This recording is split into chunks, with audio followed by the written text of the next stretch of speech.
El doctor Hirsch, un hombre encorvado por los años y la melancolía, observaba el jardín desde su ventana.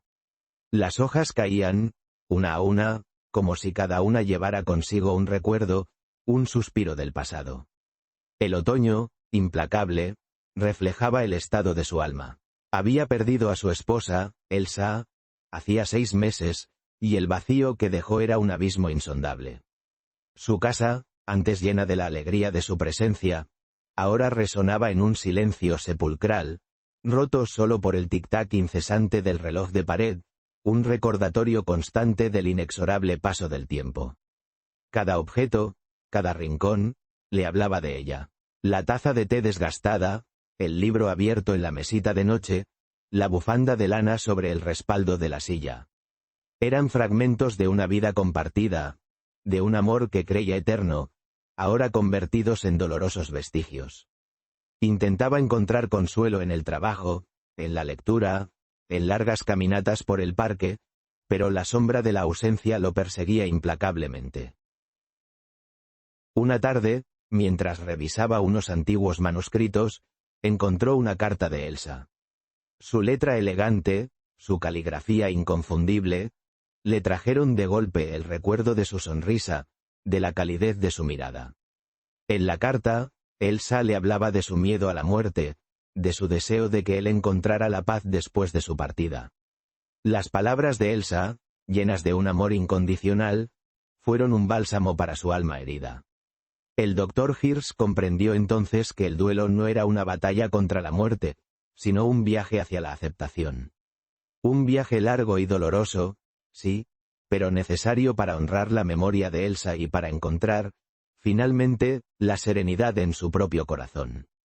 El otoño seguía su curso, las hojas seguían cayendo, pero el silencio de la casa ya no era el mismo. Ahora, en el silencio, el doctor Hirsch escuchaba el eco del amor, un eco que resonaría para siempre en su alma. Maurice Brun y Armand Armagnac recorrían los soleados campos elíseos con una suerte de vivaz respetabilidad. Eran bajos, enérgicos y atrevidos. Ambos lucían barbas negras que contrastaban con sus rostros, siguiendo esa extraña moda francesa que hacía parecer artificial el vello natural. Monsieur Brun lucía un oscuro mechón, aparentemente pegado bajo el labio inferior. Monsieur Armagnac, en cambio, tenía 2 mechones que brotaban de las esquinas de su enfática barbilla. Ambos eran jóvenes y ateos, con una resolución firme, aunque dinámica en su expresión.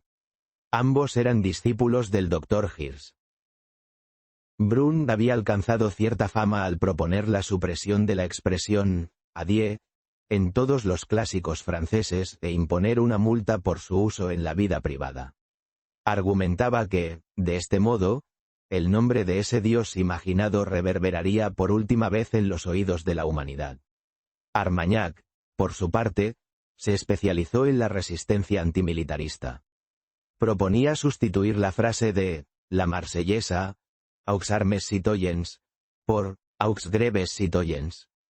Sin embargo, su antimilitarismo era peculiar, profundamente galo. Un acaudalado cuáquero inglés, eminente figura que lo visitó con la intención de planear el desarme global, quedó desconcertado ante la propuesta de Armagnac. Para comenzar, los soldados debían disparar contra sus oficiales. En esta cuestión, precisamente, diferían los 2 hombres de su líder y padre filosófico. El doctor Hirsch, aunque nacido en Francia y dotado de todas las virtudes que procura la educación francesa, poseía un temperamento diferente, dulce, soñador, humano. A pesar de su sistema escéptico, no estaba desprovisto de trascendentalismo. En suma, se parecía más a un alemán que a un francés. Por mucho que lo admiraran, algo en el subconsciente de aquellos galos les provocaba irritación ante su pacífica manera de abogar por la paz.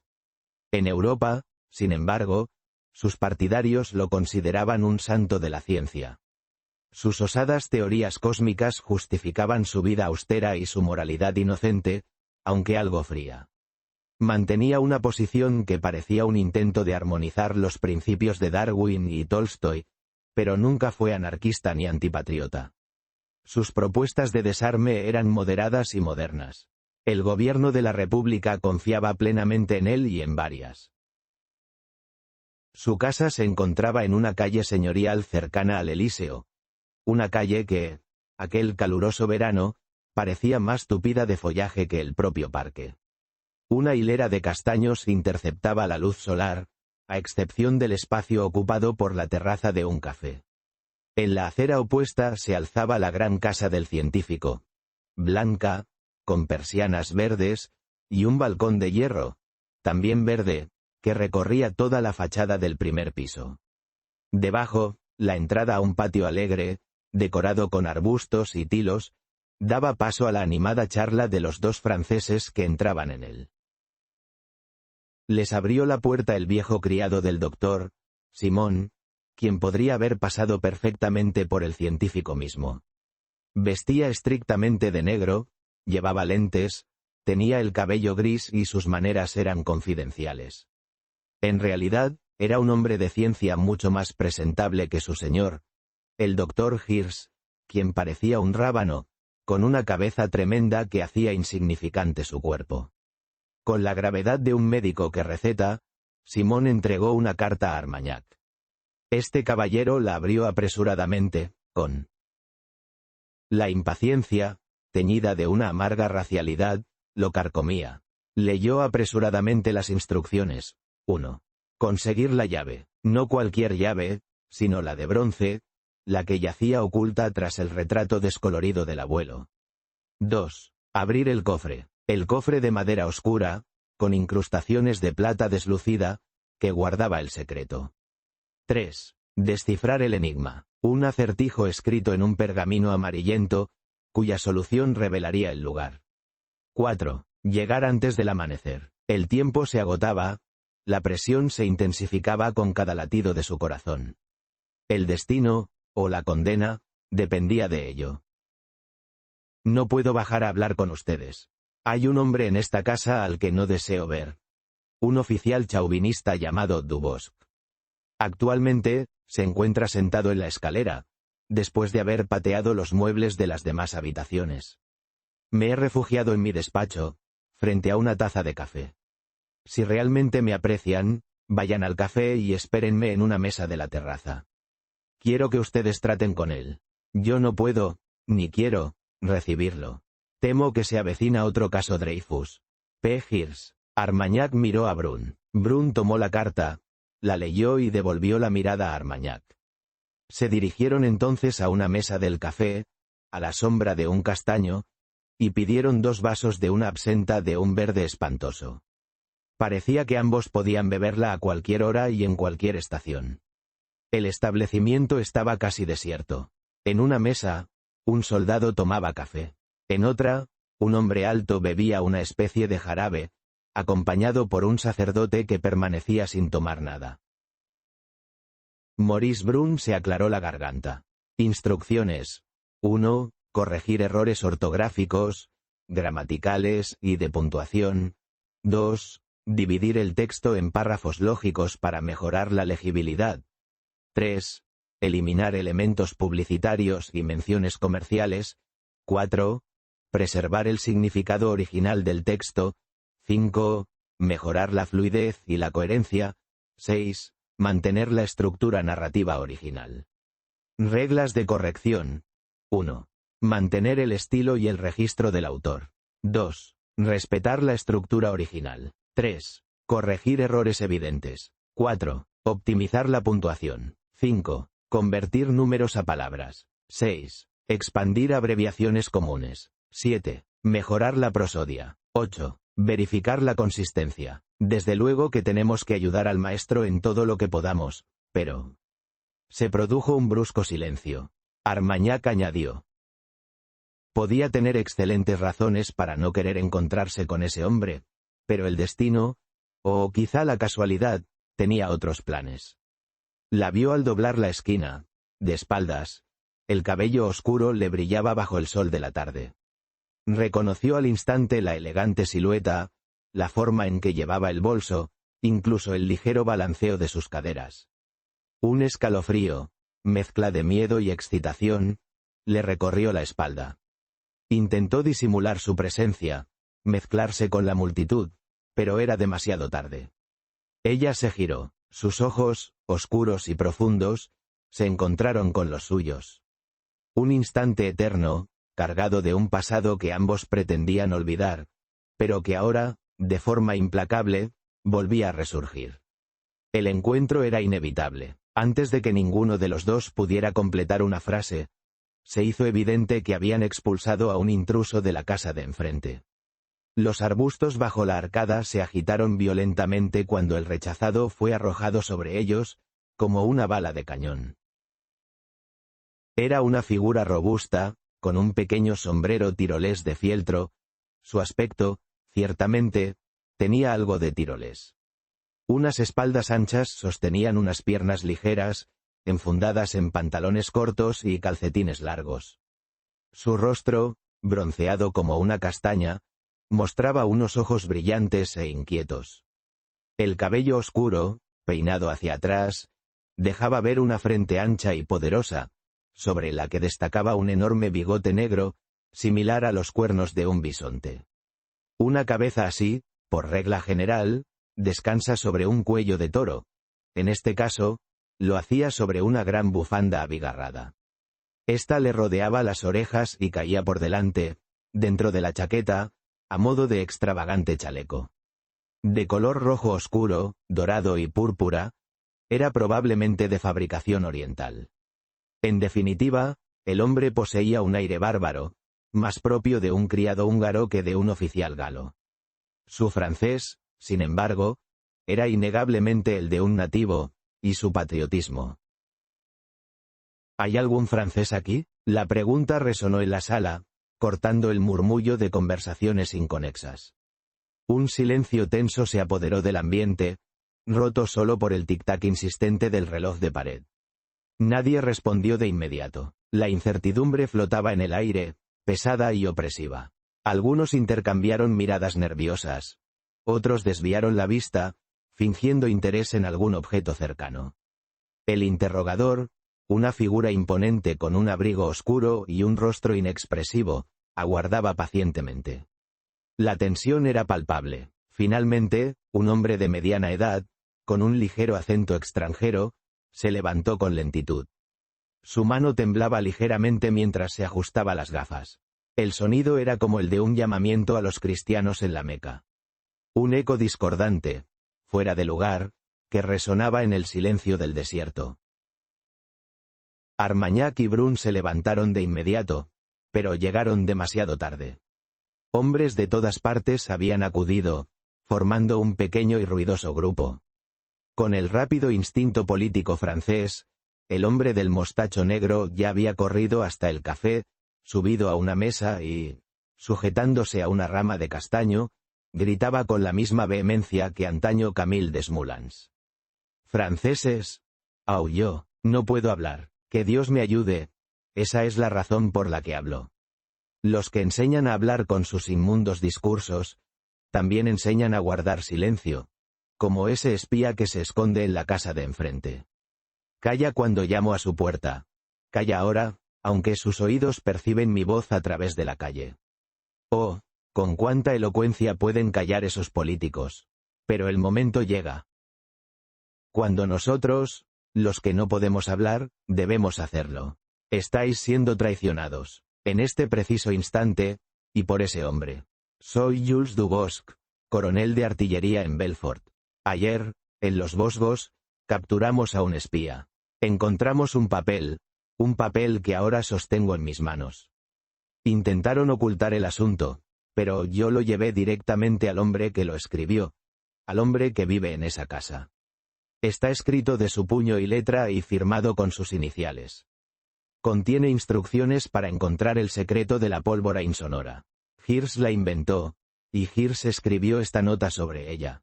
La nota, en alemán, fue encontrada en un bolsillo alemán. Dígale al hombre que la fórmula de la pólvora está en un sobre gris, en el primer cajón de la izquierda de la mesa del secretario del Ministerio de Guerra, escrita en tinta roja. Tenga cuidado, Ph. Desgranó las frases como ráfagas de ametralladora. Era de esos hombres que o están locos o tienen toda la razón. La mayoría de quienes lo rodeaban, nacionalistas, estaban en vilo, al borde del tumulto. La minoría intelectual, igualmente enardecida, con Armagnac y Brun a la cabeza, solo contribuía a exacerbar el fervor de la mayoría. «Si se trata de un secreto militar», gritó Brun. «¿Por qué lo difunde a gritos en plena calle?» El hombre, sorprendido por la acusación, se quedó mudo. Sus ojos, antes brillantes de excitación, ahora reflejaban confusión e incredulidad. Brun, impasible, lo observaba con una mezcla de impaciencia y desaprobación. El silencio se prolongó, pesado y tenso, roto solo por el murmullo distante del tráfico. Finalmente, el hombre balbuceó una respuesta incoherente, intentando justificar su comportamiento. Pero Brun ya no escuchaba. Su mente estaba fija en las posibles consecuencias de tan imprudente revelación. «Les voy a decir por qué lo hago», bramó Dubosc, por encima del rugido de la multitud. «Fui a visitar a ese hombre para preguntarle directamente, con toda cortesía, si podía darme una explicación confidencial. Se negó a explicarme nada. Me remitió a dos desconocidos en un café, como si fueran sus lacayos. Me han expulsado de su casa, pero volveré a entrar, con el pueblo de París detrás de mí». Un griterío estremeció las fachadas de las mansiones. Dos piedras surcaron el aire y rompieron una de las ventanas del balcón. El indignado coronel penetró de nuevo en el portal. Se le oyó gritar y golpear la puerta con estruendo. La multitud, cada vez más feroz, se acercaba a la casa del traidor como una marea humana. Era casi seguro que el lugar ardería como la Bastilla. En ese instante, la ventana rota se abrió y el doctor Hirsch apareció en el balcón. Por un momento, la furia se convirtió en risas. Era una figura absurda en aquella escena.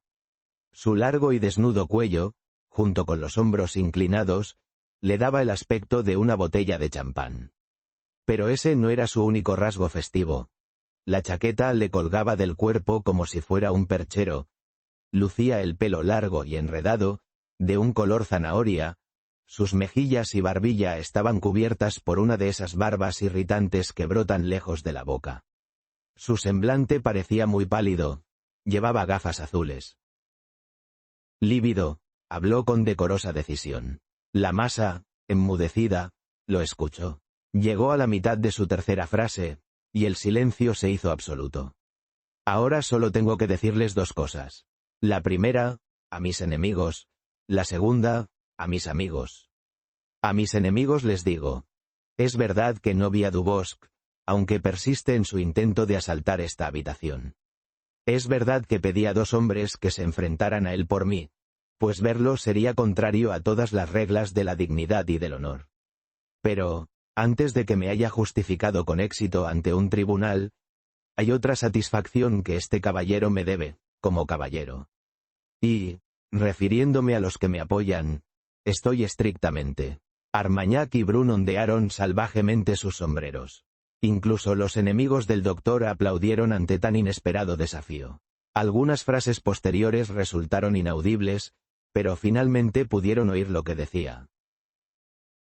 «A mis amigos, siempre he preferido las armas puramente intelectuales, y a estas las he dedicado con fervor, con pasión, con una entrega absoluta. He luchado con ellas, he construido con ellas, he amado con ellas. Han sido mis escudos y mis lanzas, mis herramientas y mis consuelos. En ellas he encontrado la fuerza para afrontar las adversidades, la belleza para celebrar la vida y la verdad para guiar mis pasos. Son mis aliadas en la batalla constante contra la ignorancia y la injusticia, contra la mediocridad y la apatía. Son, en definitiva, mi razón de ser. Una humanidad desarrollada debería limitarse. Pero nuestra verdad más preciada reside en la fuerza fundamental de la razón y la herencia. Mis libros han tenido éxito, mis teorías son irrefutables, sin embargo, en la política francesa soy objeto de un prejuicio casi físico. No puedo hablar como Clemenceau y Deroulet, porque sus palabras resuenan como el eco de sus pistolas. El francés exige un duelista, así como el inglés exige un deportista. Bien, lo intentaré. Pagaré este tributo bárbaro y luego volveré a la razón por el resto de mi vida. Al instante, en medio de la multitud, 2 hombres se ofrecieron a ayudar al coronel Dubosc. Este, después de ser atendido, salió completamente satisfecho. Uno de ellos era el soldado del café, quien simplemente dijo: «Le serviré, señor. Soy el duque de Baloñes». La propuesta me sorprendió, pero la necesidad apremiaba. Mi fortuna, antaño considerable, se había desvanecido como la niebla al amanecer. Las deudas, como voraces llenas, acechaban cada rincón de mi castillo. Había llegado el momento de aceptar, aunque la humillación me estrujara el alma. Servir a ese hombre, un personaje envuelto en sombras y rumores, era un precio alto que pagar, pero la alternativa era la ruina total, el deshonor y la pérdida de todo cuanto me quedaba. El silencio que siguió a mi declaración fue denso, pesado como una losa de plomo. Sus ojos, oscuros y penetrantes, me escudriñaron buscando, quizás, alguna señal de debilidad, de arrepentimiento. No la encontraron. Mi decisión estaba tomada. El otro era un hombre alto. Su amigo, el sacerdote, intentó disuadirlo, pero finalmente se alejó solo. Al caer la tarde, sirvieron la cena en la parte trasera del café. Aunque al aire libre, sin ninguna cobertura, los comensales se encontraban protegidos por un delicado e irregular techo de hojas. Los árboles estaban tan cerca de las mesas que proporcionaban la sombra y el resplandor de un pequeño huerto. En una de las mesas centrales, sentado en completa soledad, un pequeño y corpulento sacerdote se dedicaba a pilar arenques con evidente satisfacción. Su vida diaria era monótona, por lo que disfrutaba de lujos repentinos y aislados, un epicúreo abstemio. No apartó la vista de su plato, rodeado de pimientos rojos, limones, pan negro, mantequilla, etc., todo dispuesto con perfecto orden, hasta que una enorme sombra se proyectó sobre él y su mesa. Su amigo Flambeau se sentó frente a él. Flambeau estaba abatido. «Me temo que debo renunciar al asunto», dijo con pesadumbre. «Estoy completamente del lado de soldados franceses como Dubosc, y en contra de ateos franceses como Hirsch, pero creo que, en este caso, hemos cometido un error. Tanto el duque como yo decidimos investigar las acusaciones, y me alegro de haberlo hecho. El papel es una estafa, ¿verdad?», preguntó el sacerdote, con la duda grabada en la mirada. El silencio que siguió fue denso, pesado como el incienso que aún flotaba en el aire después de la misa. Esperaba una respuesta, una justificación, algo que le permitiera disipar la creciente desazón que le carcomía el alma. Pero solo encontró la mirada vacía del hombre sentado frente a él, un hombre que antes había sido su amigo, su confidente, y ahora un enigma. El papel, arrugado y manchado de tinta, yacía sobre la mesa entre ellos, un testigo mudo de una verdad que ninguno de los dos parecía dispuesto a afrontar. «Eso es lo extraño», replicó Flambeau. «Parece la letra de Hirsch, y nadie puede dudarlo, pero no fue escrita por él. Si el autor es un patriota francés, no la escribió, pues proporciona información a Alemania. Si, por el contrario, se trata de un espía alemán, tampoco la escribió, ya que, en ese caso, tampoco proporciona información a Alemania». «¿Quiere decir que la información es falsa?», preguntó el padre Brown. La pregunta colgó en el aire, tan aguda como una navaja. El silencio que siguió fue denso, cargado de una tensión palpable. El señor Fleming, con la cara pálida bajo la tenue luz de la lámpara, se limitó a mirar al suelo, sus dedos tamborileaban nerviosamente sobre la mesa de roble. Finalmente, suspiró, un sonido que parecía arrancarle el alma. «Temo que sí, padre. Temo que todo sea una elaborada mentira». «Más bien errónea», replicó el otro. «Y, además, precisamente donde el doctor Hirsch no se habría equivocado. En el lugar de su despacho oficial, donde esconde la fórmula secreta. Gracias a Hirsch y a las autoridades, el duque y yo recibimos permiso para inspeccionar el cajón secreto del Ministerio de la Guerra, donde se halla escondida la fórmula. Somos las únicas personas que la hemos visto, exceptuando al inventor y al ministro de la Guerra. Este último lo permitió para evitar que el Dr. Hirsch se batiera en duelo. Después de eso, si la revelación resulta ser un embuste, está claro que no podemos secundar a Dubosc. ¿Y lo es?, preguntó el padre Brown. La pregunta colgó en el aire, tan aguda como el filo de una navaja. El silencio que siguió fue denso, cargado de una expectativa que hacía vibrar los cristales de la ventana. Finalmente, el señor Fleming, con un suspiro que parecía arrancarle el alma, asintió con la cabeza. Un gesto mínimo, casi imperceptible, pero que para el padre Brown resonó con la fuerza de un trueno. La verdad, al fin, había salido a la luz. «Lo es», dijo su amigo con gravedad. «Es una farsa, la obra de alguien que desconocía el lugar exacto donde se guardaba. Afirmaba que el papel estaba en el cajón derecho de la mesa del secretario, pero, en realidad, se encontraba en el izquierdo. Dice que el sobre gris contiene un... El documento no está escrito en tinta roja, sino en tinta negra común. Resulta manifiestamente absurdo afirmar que Hirsch haya cometido un error en un papel que solo él conoce, o que haya intentado ayudar a un ladrón extranjero indicándole cómo evitar ser descubierto. Creo que debemos desistir y pedir disculpas al doctor». El padre Brown pareció meditar. Tomó un poco de arenque con el tenedor. «¿Está seguro de que el sobre gris estaba en el cajón izquierdo?», preguntó. El silencio respondió, denso y cargado de una tensión palpable. Solo el tic-tac monótono del reloj de pared rompía la quietud, marcando el paso inexorable del tiempo. Volvió a mirar el cajón vacío, cuya madera pulida reflejaba la tenue luz de la habitación. La frustración se le dibujaba en el rostro, una máscara de impotencia ante la ausencia del sobre. Era crucial encontrarlo. Su destino, o al menos una parte significativa de él, parecía depender de ese simple sobre gris. «En efecto», replicó Flambeau, «el sobre, que en realidad era blanco y no gris, estaba». El padre Brown volvió a depositar en su plato el pequeño trozo de pescado plateado. Miró fijamente a su compañero. El silencio, denso y pesado como el propio pescado, se prolongó entre ambos. «¿Qué?», preguntó con la voz alterada. Un escalofrío le recorrió la espalda, a pesar del calor sofocante de la tarde.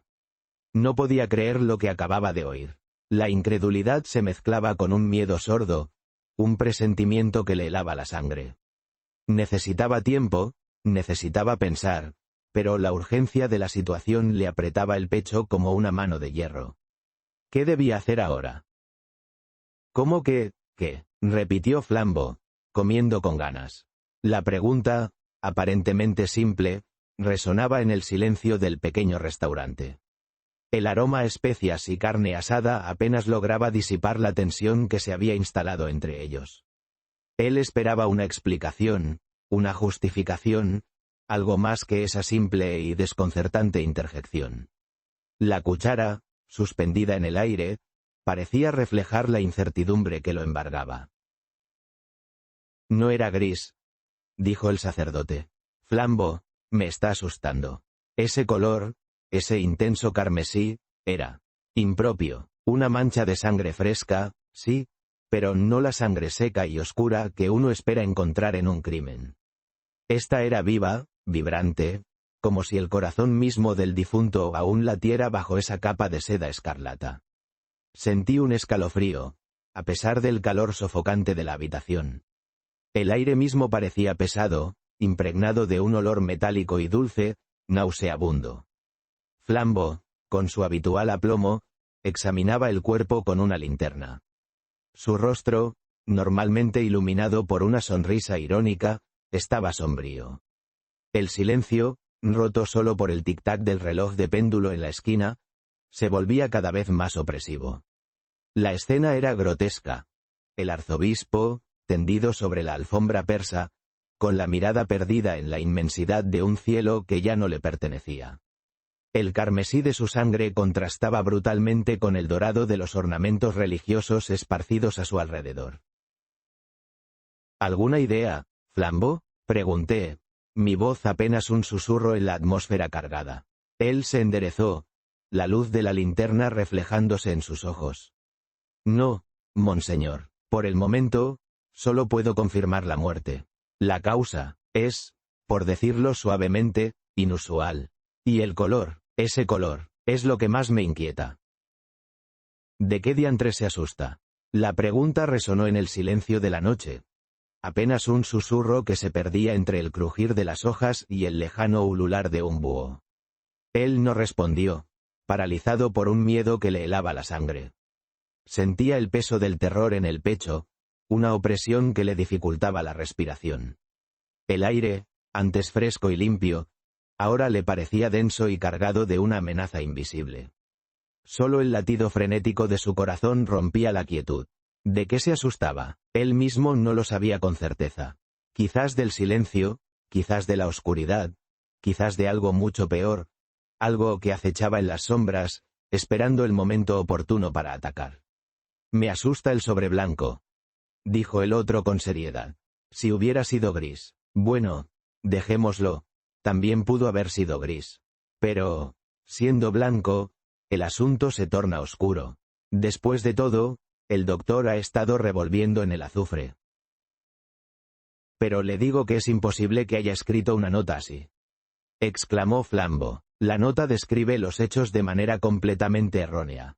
Inocente o culpable, el doctor Hirsch conocía todos los detalles del caso. El hombre que escribió esa nota sabía todo lo concerniente a los hechos, dijo su compañero, con sobriedad clerical. Jamás habría podido expresarlos tan erróneamente sin conocerlos a fondo. Hay que saber mucho para equivocarse así, voluntariamente, es una pericia diabólica. Quiere decir, la pregunta colgaba en el aire, una nota interrogativa suspendida entre nosotros, pesada como una losa de mármol. El silencio se estiró, tenso y expectante, mientras la mirada de mi interlocutor se perdía en la lejanía, buscando quizá una respuesta que ni él mismo conocía. El tic-tac del reloj, implacable, marcaba el paso del tiempo, amplificando la tensión. Finalmente, sus labios se movieron, esbozando una sonrisa triste, casi imperceptible. Quiero decir, que todo ha terminado. Quiero decir que un hombre que miente ocasionalmente ha dicho algo de verdad, dijo su amigo con firmeza.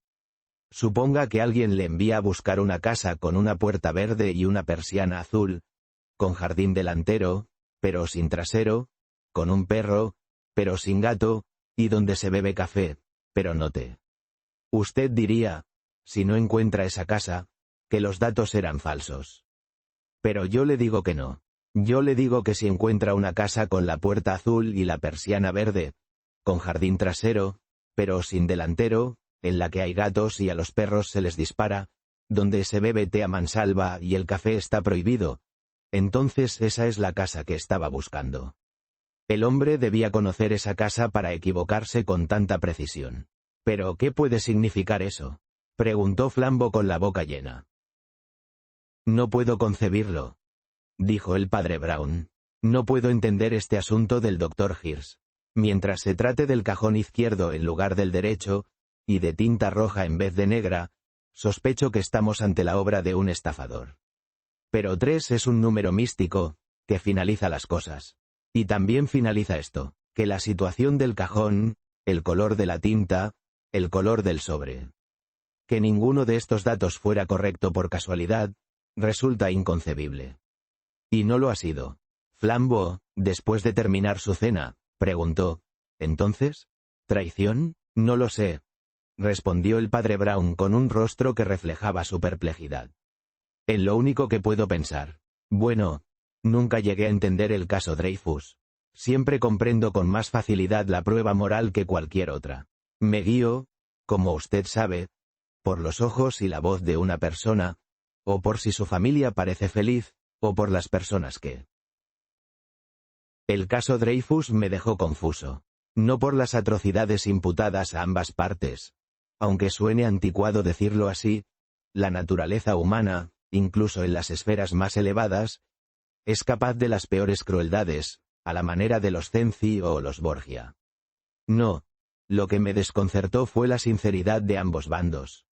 No me interesan los partidos políticos. La gente llana suele ser brutalmente honesta, y con frecuencia se la manipula.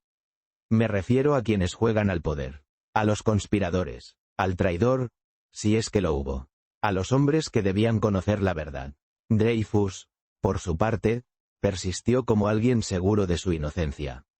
Y los hombres de Estado franceses y los soldados actuaron como si supieran que no era un hombre equivocado, sino simplemente malvado.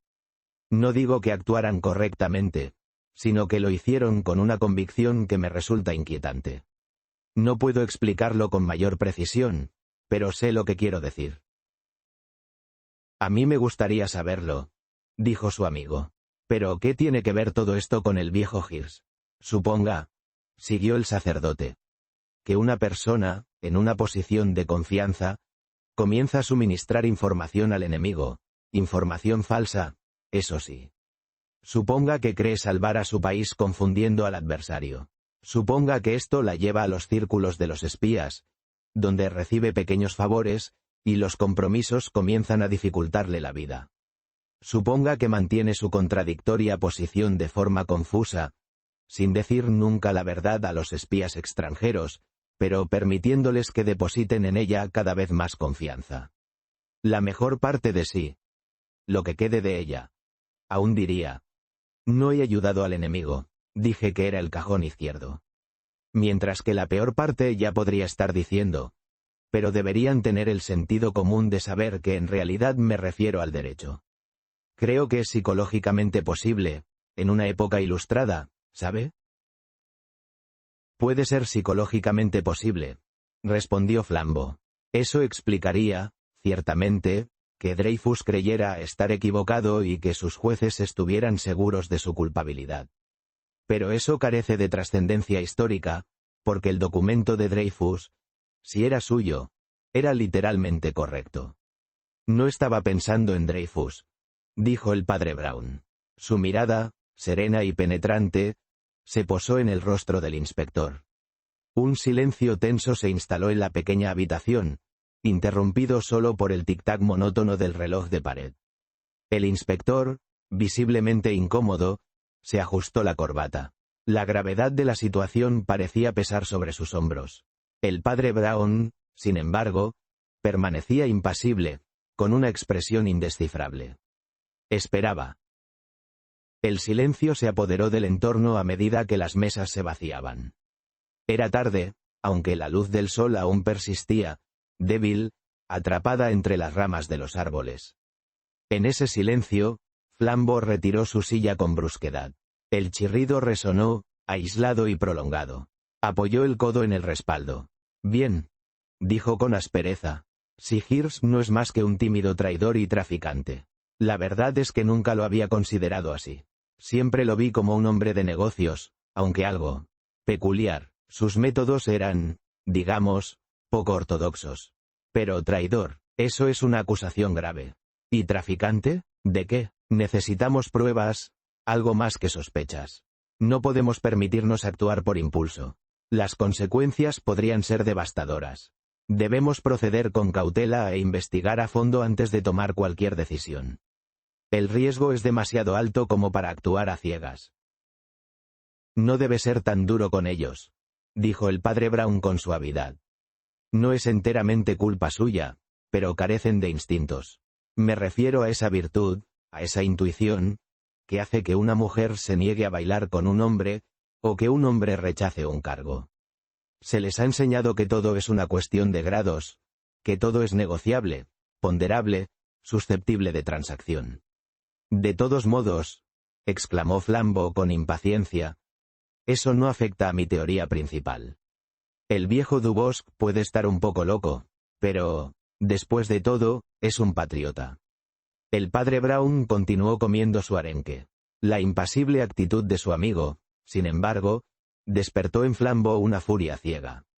¿Qué le ocurre?, inquirió Flambeau. Dubosc es intachable en ese aspecto. ¿Dudará de él? La pregunta resonaba en su mente, un eco insistente que amenazaba con romper el silencio de la tarde. Observaba el horizonte, inmóvil, como si la respuesta estuviera escrita en las nubes difusas. La confianza, antaño un pilar inquebrantable, ahora se tambaleaba, precaria como una barca en medio de una tormenta. ¿Cómo podía estar tan seguro? La duda, una serpiente fría, le enroscaba el corazón. Necesitaba una señal, una certeza que disipara la opaca niebla de la incertidumbre. Pero el silencio persistía, implacable, respondiendo solo con el susurro del viento entre los árboles. «Amigo mío», dijo el pequeño sacerdote, dejando su tenedor y cuchillo con un gesto de resignación. «He estado pensando mucho en lo que me contaste. En la oscuridad de esta abadía, la verdad se revela con una claridad asombrosa. Tus palabras resonaron en mi mente como el eco de una campana en la noche. No puedo negar que la historia me conmueve profundamente. La fe, amigo mío, es un don frágil, fácilmente quebrantado por la duda, pero también una fuerza capaz de resistir las tormentas más feroces. Y tú has soportado una tormenta de proporciones bíblicas. Tu sufrimiento, tu lucha. Todo ello me ha hecho reflexionar sobre la naturaleza del bien y del mal, sobre la fragilidad de la vida humana y la inmensidad del misterio divino. Dime, ¿qué piensas hacer ahora? ¿Cómo piensas seguir adelante después de todo lo que has vivido? Desesperación. Dudo de todo lo ocurrido hoy. Dudo de la historia entera, aunque se haya desarrollado ante mis propios ojos. Dudo de todo lo que mis ojos han visto desde esta mañana. Hay algo en este asunto radicalmente distinto a los misterios policiales comunes, donde una persona miente más o menos y la otra dice más o menos la verdad. Aquí, ambos. Bueno, ya he expuesto mi teoría, y creo que no puede satisfacer a nadie. Ni siquiera a mí mismo. Ni a mí, replicó Flambeau, frunciendo el ceño, mientras el otro seguía comiendo su pescado con resignada actitud. Si todo lo que usted puede sugerir es esa historia de un mensaje convenido con la otra parte, yo la llamaría algo muy astuto, pero... Bueno, ¿cómo la llamaría usted? Yo lo llamaría endeble, dijo el sacerdote, inusualmente endeble. Pero ahí radica la extrañeza del asunto. Parece la mentira de un niño. Solo hay 3 versiones. La de Dubosc, la de Hirsch y la mía, tan extravagante como las otras. O bien esa nota fue escrita por un oficial francés para perjudicar a un funcionario francés, o bien la escribió un funcionario francés para ayudar a los oficiales alemanes, o bien la escribió un funcionario francés para confundir a los oficiales alemanes. Muy bien, uno esperaría que un documento secreto que circulara entre esa gente, funcionarios u oficiales, fuese diferente. Se esperaría un código o, al menos, abreviaturas, con mayor probabilidad, debería contener términos científicos y estrictamente profesionales. Pero esto es tan simple como un acertijo. Parece como si debiera comprenderse todo de inmediato. Antes de que pudieran advertir su presencia, un hombre menudo, con el uniforme del ejército francés, se acercó a la mesa con la velocidad del viento. Se sentó con un ruido sordo. «Traigo noticias extraordinarias», dijo el duque de Baloñes. «Acabo de ver a nuestro coronel. Está haciendo el equipaje para abandonar el país y nos pide que presentemos sus excusas en el campo de batalla». «¿Qué?», exclamó Flambeau con incredulidad. «¿Excusas? No me vengas con excusas ahora, después de todo este tiempo. He esperado pacientemente, he aguantado tus evasivas, tus silencios, pero esto ya es demasiado. Dime la verdad, aunque duela. Necesito saber qué ha pasado realmente. No quiero más mentiras ni más juegos. La verdad, nada más que la verdad». «Sí», dijo el duque con rudeza. «Allí mismo, ante todos, cuando estén desenvainadas las espadas. Y lo tendremos que hacer usted y yo, porque él abandona el país». «¿Pero qué significa eso?», exclamó Flambeau. «No puede tener miedo de ese debilucho de Hirsch». «Que Dios lo confunda», gritó, poseído por una furia irracional. «Nadie puede tener miedo de Hirsch. Creo que es un complot», dijo Baloñes bruscamente. «Un complot de los judíos y de los francmasones. Eso redundará en honor y gloria de Hirsch. El rostro del padre Brown permanecía inexpresivo, pero curiosamente satisfecho. Podía reflejar tanto ignorancia como conocimiento. No obstante, siempre se producía una suerte de relámpago cuando la máscara de simpleza caía y la de sabiduría la reemplazaba. Flambeau, que conocía bien a su amigo, supo que Brown lo había comprendido todo de repente. El sacerdote no dijo nada y terminó su plato de pescado. ¿Dónde vio por última vez a nuestro maravilloso coronel?, preguntó Flambeau, irritado. La pregunta resonó en el silencio de la habitación, cargada de una impaciencia que apenas disimulaba. En el Hotel St. Louis, cerca del Elíseo, lo encontramos. Estaba haciendo el equipaje, le dije. ¿Cree que aún estará allí?, preguntó Flambeau, frunciendo el entrecejo. La incertidumbre se reflejaba en sus ojos, oscuros y penetrantes. Había pasado una eternidad, o al menos así lo sentía, desde que habían recibido la última pista. El silencio que respondía a su pregunta era denso, cargado con la tensión propia de la espera. El peso de la responsabilidad, la posibilidad del fracaso, le apretaba el pecho. Necesitaba una respuesta, una confirmación, aunque fuera un simple asentimiento. El destino de todo dependía de ello. No creo que se haya ido aún, replicó el duque. Está haciendo el equipaje para un largo viaje. El silencio que siguió a sus palabras fue denso, cargado de una expectativa que ninguno de los presentes parecía capaz de romper. La luz crepuscular se filtraba a través de las altas ventanas góticas, pintando largas sombras en el suelo de roble pulido. Un leve susurro, como el roce de sedas, se escuchó desde el corredor. ¿Sería ella? La pregunta flotaba en el aire, tan intangible como el aroma a incienso que aún persistía tras la reciente oración vespertina. No, dijo el padre Brown con sencillez, levantándose de repente. Para un viaje muy corto. En realidad, para uno de los más cortos que pueda imaginarse. Pero aún tenemos tiempo para impedirlo si tomamos un taxi. No pudieron obtener más información hasta que el taxi dobló la esquina del hotel. Allí se bajaron y, guiados por el padre Brown, se adentraron en una calle estrecha y oscura, envuelta en el crepúsculo. Cuando el duque preguntó impacientemente si Hirsch era culpable de traición, el padre Brown respondió con aire distraído. No, solo fue por ambición, como César. A continuación, añadió algo inconsecuente. Vive una vida profundamente solitaria. Todo lo tiene que hacer solo. Se levanta cada mañana con la misma pesadumbre, una rutina monótona que se repite sin cesar.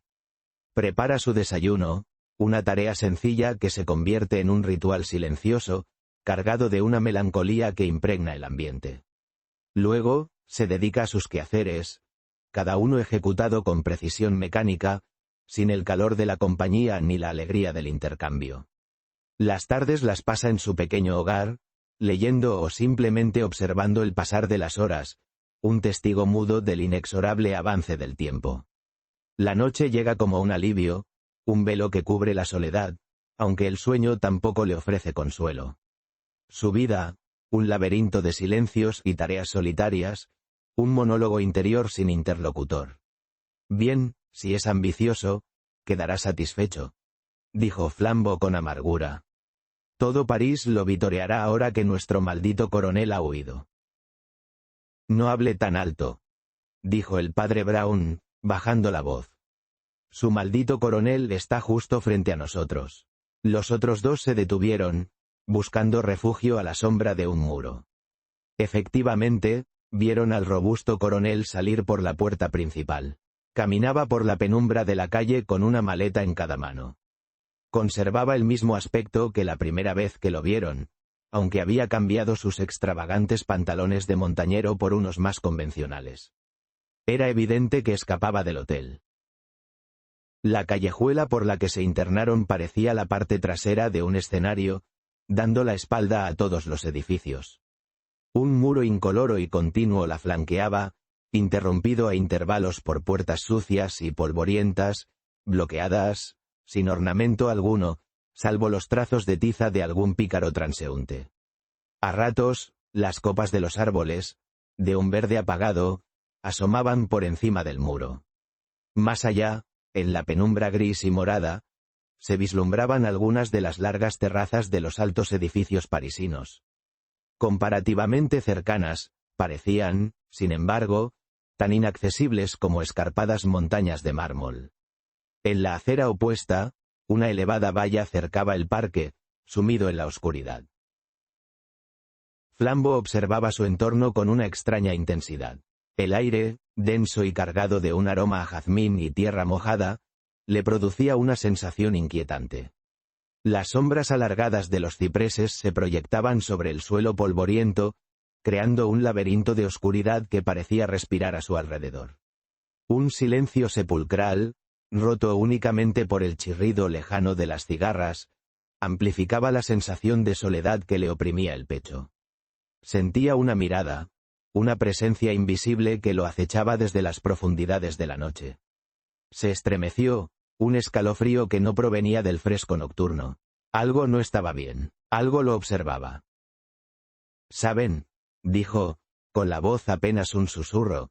«Hay algo en este lugar que me inquieta, un peso en el aire, una sensación de, no sé, de que estamos siendo observados». Sentí un escalofrío recorrerme la espalda a pesar del calor sofocante de la tarde. El silencio, roto solo por el chirrido de los grillos, parecía amplificarse, volviéndose denso y opresivo. Las sombras de los árboles, alargadas por el sol poniente, parecían cobrar vida, moviéndose con una inquietante autonomía. Miré a mis compañeros. Sus rostros, iluminados por la luz crepuscular, reflejaban la misma incertidumbre que yo sentía. El miedo, silencioso y pegajoso, se extendía entre nosotros como una niebla invisible. ¿Qué era lo que nos perturbaba tanto? ¿Qué se ocultaba tras la aparente tranquilidad del lugar? La pregunta flotaba en el aire, sin respuesta. «Hola», exclamó el duque de improviso. «El hombre ha desaparecido, se ha desvanecido como un hada». «Tiene una llave», explicó el clérigo. «Simplemente ha entrado por una de esas puertas que dan a un jardín». Al decir esto, oyeron un ruido sordo. Una puerta de madera que se cerraba ante ellos, con un seco clic. Flambeau se precipitó hacia la puerta, casi golpeándose el rostro con ella. Permaneció un instante frente a la puerta, retorciéndose el bigote negro con la furia de la curiosidad. A continuación, alzó los brazos y, aupándose como un mono, se encaramó al muro. Su enorme figura oscura contrastaba con el cielo púrpura, asemejándose a la copa de un árbol. El duque miró al sacerdote. Su mirada, fría y penetrante, recorrió el rostro del hombre de Dios, deteniéndose un instante en el crucifijo que pendía de su pecho. Un silencio tenso, cargado de significado, se instaló entre ambos. El aire, pesado y húmedo, parecía contener la respiración de la noche. Finalmente, el duque habló. Su voz, apenas un susurro, contrastaba con la imponente figura que proyectaba. «La huida de Dubosc es más elaborada de lo que habíamos pensado», dijo. «Pero supongo que quiere escapar de Francia».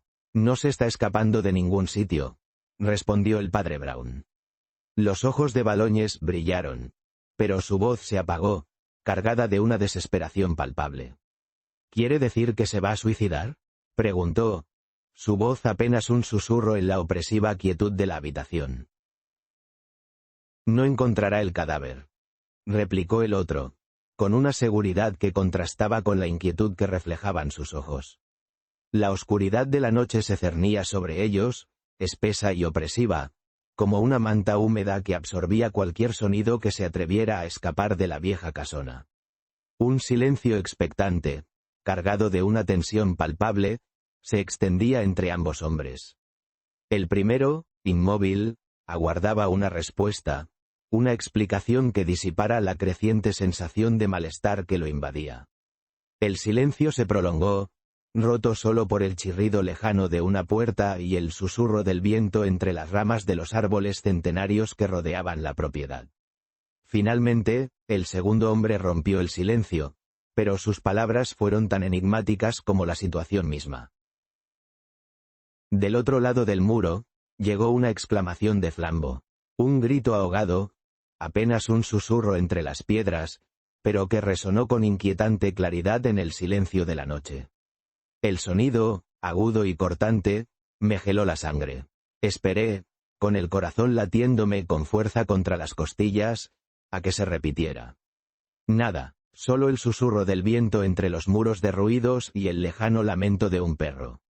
La incertidumbre me carcomía. ¿Qué habría sucedido? ¿Necesitaría ayuda? La pregunta se repetía en mi mente, un eco tan insistente como el silencio que la envolvía.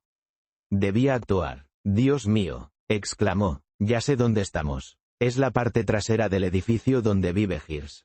Reconozco la parte posterior de su casa con la misma facilidad con la que lo reconocería a él de espaldas. Y Dubosc está entrando, exclamó el duque, dándose un golpe en la cadera. Bueno, después de todo, se van a encontrar. Con la vivacidad de una gacela, se irguió sobre el muro junto a Flambo y se sentó, moviendo las piernas con excitación. El sacerdote permaneció solo abajo, apoyado en el muro.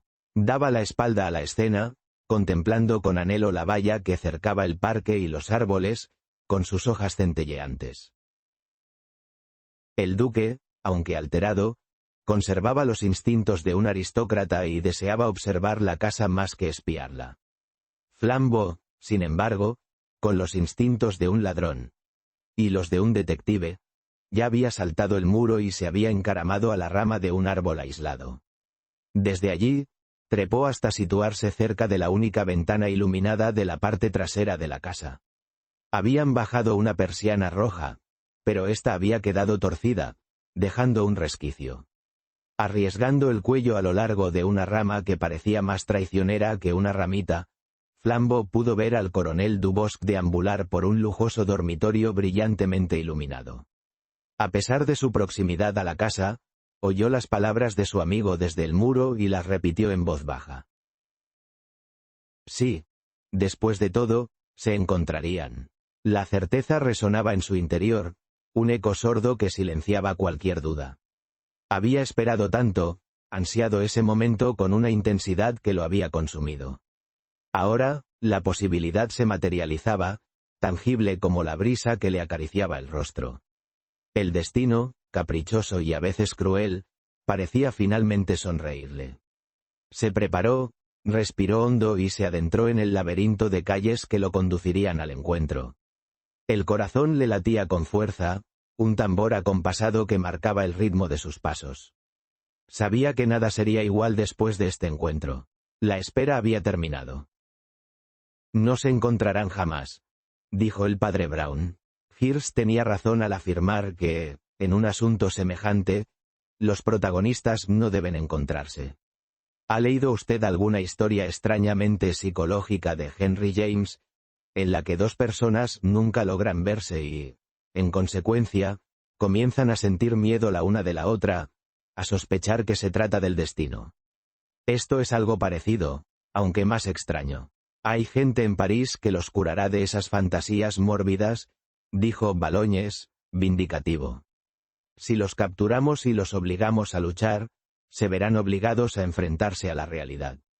No se encontrarán ni en el día del juicio final, dijo el sacerdote. Si Dios Todopoderoso los llamase, si San Miguel hiciese sonar su trompeta para que cruzaran las espadas, aun en ese caso, si uno de ellos estuviera allí dispuesto, el otro no vendría. Oh, ¿qué significa todo este misticismo?, exclamó el duque de Baloñes con impaciencia. ¿Por qué demonios no pueden encontrarse como la gente normal? Uno es lo más opuesto al otro, dijo el padre Brown con una sonrisa enigmática. Se contradicen mutuamente, se anulan, por decirlo de alguna manera. Continuó mirando hacia los árboles oscuros. De pronto, Baloñes volvió la cabeza ante una exclamación de Flambo. El investigador, contemplando el interior de la habitación, vio cómo el coronel, tras 2 pasos, se quitaba la chaqueta. La primera impresión de Flambo fue que se aprestaba a luchar, pero enseguida la sustituyó por otra. La solidez de sus hombros y su corpulencia. El pectoral de Dubosc no era más que una armadura de cartón, y lo dejaron con la chaqueta. En camisa y pantalón, era, en comparación, un hombre delgado que caminó desde el dormitorio hasta el cuarto de baño con el único propósito de lavarse. Se inclinó sobre el lavabo y, tras secarse las manos y la cara con una toalla, se volvió. La fuerte luz le iluminó el rostro. Su semblante moreno había desaparecido. Al igual que su gran mostacho negro, ahora estaba rasurado y pálido. Nada recordaba al coronel excepto sus ojos marrones, brillantes como los de un halcón. Mientras tanto, al pie del muro, el padre Brown continuaba hablando como si meditara. Esto es como lo que le decía a Flambeau. Esos opuestos no lo son. No funcionan como tales. No luchan entre sí. Es blanco en vez de negro, o sólido en vez de líquido, y así siempre, pues hay algo equivocado, Messier, algo equivocado. Uno de esos hombres es rubio y el otro moreno. Uno, intrépido, y el otro, prudente. Uno fuerte, y el otro débil. Uno tiene bigote y no barba, de modo que no se le puede ver la boca. El otro tiene barba y no bigote, de modo que no se le puede ver el mentón. Uno tiene el pelo corto, pero una bufanda para taparse el cuello. El otro tiene el cuello corto, pero el pelo largo para ocultar la forma de su cráneo. Todo es demasiado ordenado y correcto, Messier, y aún así hay algo erróneo. Cosas tan opuestas no pueden luchar. Mientras una asciende, la otra desciende. Mientras una entra, la otra sale. Como una cara y una máscara, como un cerrojo y una llave. Flambeau seguía observando el interior de la habitación con un rostro tan pálido como el papel. El ocupante de. Fin de la historia. Si te gustó, dale like, suscríbete, y cuéntanos en los comentarios qué parte fue tu favorita. Nos vemos en la próxima aventura.